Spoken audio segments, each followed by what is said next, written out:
बिस्मिल्लाहिर्रहमानिर्रहीम। अस्सलाम वालेकुम। मेरा नाम अदील अहमद आज़ाद है। एक नए व्लॉग में खुशामदीद। तुर्की और सीरिया में ज़बरदस्त ज़ल्ज़ला आया। रेक्टर स्केल पर इसकी शिद्दत 7.8% ज़्यादा से ज़्यादा रही और ये के बाद दीगरे 2-3 ज़ल्ज़लों के झटके आफ्टर शॉक्स आए और हज़ारों इमारतें मुनहदिम हो गईं और बहुत सारे लोग जो हैं वो लुक़्मा-ए अजल बन गए, मौत के मुंह में चले गए। कहीं माँ बाप बिछड़ गए तो कहीं बच्चे बिछड़ गए, कहीं छोटे छोटे बहुत दिलदोज़ मनाज़र, अंधोनाक मनाज़र देखने को मिले। ख़ास तौर पर जो इदलिब सीरिया की कैफियत है और टर्की के बाज़ इलाकों की जो कैफियत है बहुत अफसोसनाक है। और इदलिब की अगर हम बात करें, सीरिया की बात करें तो बड़े लंबे अरसे से ये सीरिया, इदलिब, ये तमाम इलाके, हलब, दमिश्क, ये इंटरनेशनल प्रॉक्सीज़ के लिए मैदान जंग बने हुए हैं। इससे पहले यहाँ मासूम लोग, मासूम शहरी मर रहे हैं। इंटरनेशनल प्रॉक्सीज़ वहाँ पर अपनी वॉर लड़ रही हैं, अना की जंगें लड़ी जा रही हैं। मुख्तलिफ़ किस्म के फितने वहाँ से उठाए गए और वहाँ के शहरों को, हलब को, दमिश्क को, जामे अल उमवी को, वहाँ के खूबसूरत मसाजिद को, शाहराहों को, इमारतों को तबाह बर्बाद करके रख दिया गया। छोटे छोटे बच्चों को बारूद से भून दिया गया।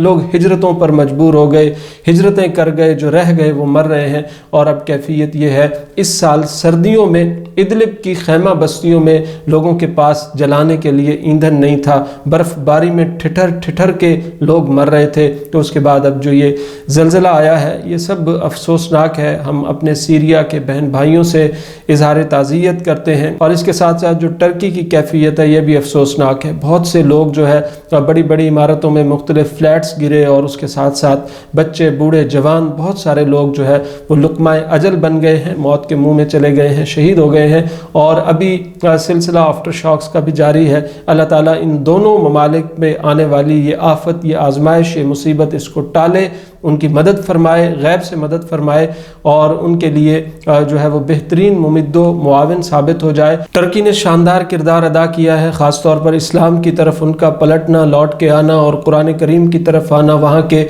लोगों का कुरान करीम हिफ्ज़ करना और बड़ी बड़ी तकारीब, हज़ारों की तादाद में तकारीब मुनक़िद होना। पिछले 3 माह की रिपोर्ट में 10,000 लोगों ने वहाँ पर कुरान करीम हिफ्ज़ किया है। उनमें तालिबात भी हैं, तलबा भी हैं और गवर्नमेंट ऑफ टर्की ने हिफ्ज़ करने वालों को उम्रा करवाने का भी ऐलान कर रखा है। कुरान करीम का तर्जुमा टर्की के निसाब में शामिल किया गया है। स्कूल्स में, कॉलेजेस में, यूनिवर्सिटीज़ में हिजाब पर से पाबंदी जो कमाल अतातुर्क के सेकुलर आइन के तहत थी उसको हटाया गया है। सूद के खात्मे की तरफ टर्की बढ़ रहा है, इस्लाम की तरफ बढ़ता हुआ टर्की आगे आ रहा है। चे जाए कि इनके अरबों के साथ, सऊदी अरब और UAE के साथ ताल्लुकात माजी में कोई इतने अच्छे नहीं रहे, लेकिन अब ये सुलह भी हो गई है तो टर्की आगे बढ़ रहा है। रजब तैयब अर्दोगान की तिलावतें, मस्जिदों में जाके नमाज़ें पढ़ना और जुमा पढ़ना और बाज़ औक़ात खुद खुतबा जुमा देना, तो हमारी मोहब्बत जो है टर्की के साथ दो चंद हो जाती है। इज़हार हमदर्दी भी, मोहब्बत भी और इज़हार ताज़ियत भी। अल्लाह ताला टर्की के मुसलमानों की मदद फरमाए, वहाँ के लोगों की मदद फरमाए।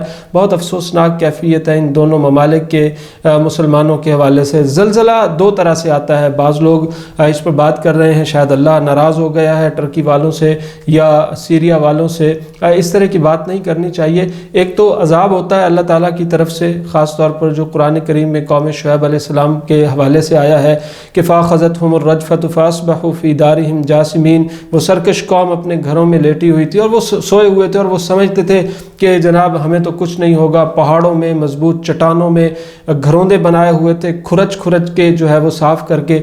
तो ज़मीन को अल्लाह ताला ने हिलाया, फ़ाख़ज़तहुमुर रजफ़तु फ़अस्बहू फ़ी दारिहिम जासिमीन। तो अपने घरों में ऊंधे मुँह पड़े हुए थे और ऊपर इमारतें गिरी हुई थी। तो ये अल्लाह का अज़ाब माजी में भी आ चुका है और आइंदा भी आना है। और ख़ास तौर पर फिर क़ारून के मुताल्लिक़ आता है कि फ़ख़सफ़ना बिही व बिदारिहिल अर्ज़, हमने उसको और उसके घर को ज़मीन में धंसा दिया।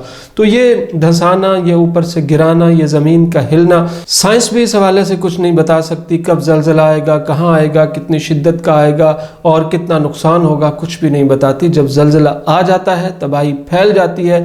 फिर ये साइंसी आलात और ये चीज़ें, रेक्टर स्केल्स और ये आपको बताते हैं जी इतनी शिद्दत थी, इतनी प्लेटें हिली, इतनी ज़मीन गिर गई, इतना ये हो गया, फ़लाँ हो गया, ये हो गया।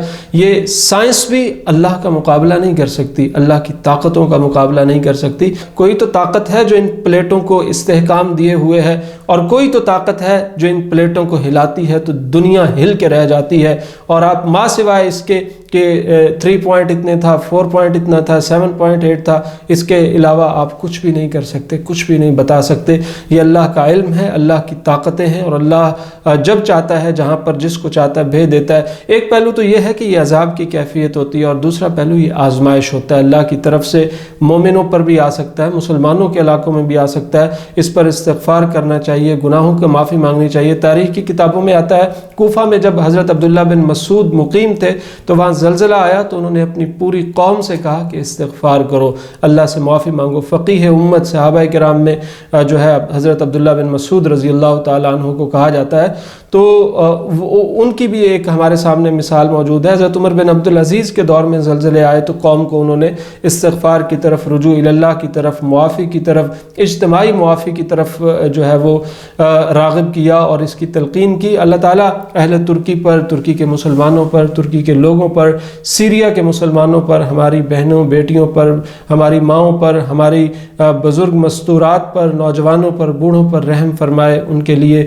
آسانیاں پیدا فرمائے۔ یہ بہت مشکل کیفیت ہے۔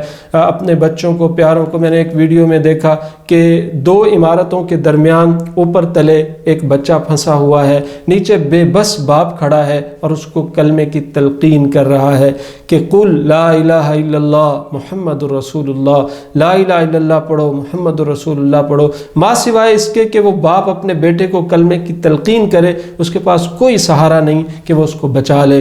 تو اپنی آخری سانسوں میں بھی یہ قوم کتنی شاندار ہے، یہ لوگ کتنے شاندار ہیں کہ اپنی آخری سانسوں میں بھی اپنے جاتے ہوئے بچے کو جب بچا نہیں پا رہے تو سپرد کلمہ طیبہ کے کر رہے ہیں، سپرد لا الہ الا اللہ کے کر رہے ہیں، سپرد محمد الرسول اللہ کے کر رہے ہیں۔